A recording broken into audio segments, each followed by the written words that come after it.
Washing your car with regular detergent or dish soap is perfectly fine. Ukitumia dish soap, why would you use dish soap?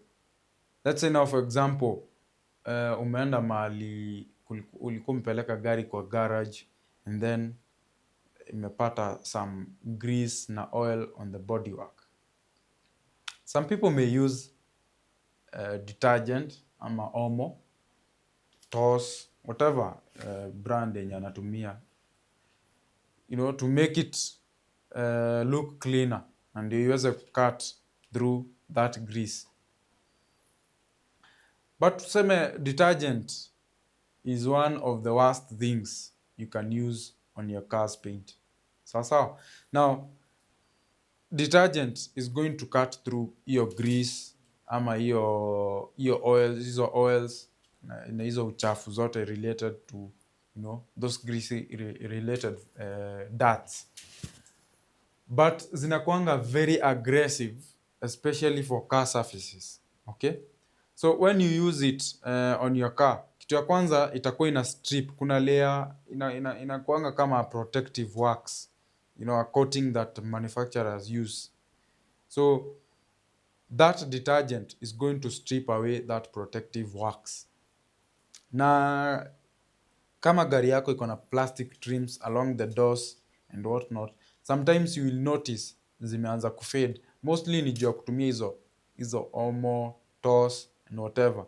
Pia rubber seals, they may start cracking.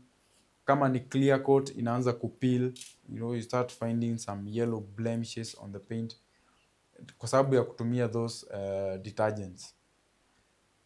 You may not see the damage immediately, but doing it repeatedly, kutumia hizo harsh soaps, detergents, you may get faded paint, brittle plastic parts, brittle plastic parts. Brittle meaning parts za plastic zenye zinaanza tu crack tu ovyo. Ukiguza tu ina crack kwa sababu imesha kuwa weak. Alafu sasa ile surface yenye sasa umetumia hiyo omo, hiyo toss, hiyo detergent, hiyo dish soap, unapata hata inaanza kupata uchafu faster than before kwa sababu sasa the protective wax already ama sealant ishakuwa stripped away.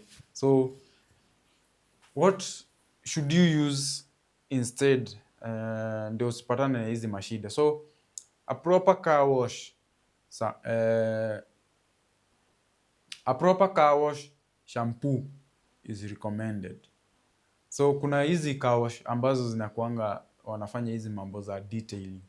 Ukienda unapatanga they don't use normal soap to wash your car. You'll find some pink, blue, whatever color liquids they are using. But hizo ni specific to car paint. They are not going to be stripping protective layers zenye manufacturer aliweka. So final word, kama huwezi osha uso yako na omo, tafadhali usioshe gari yako na omo. Paint needs care. Sawa, does not need punishment.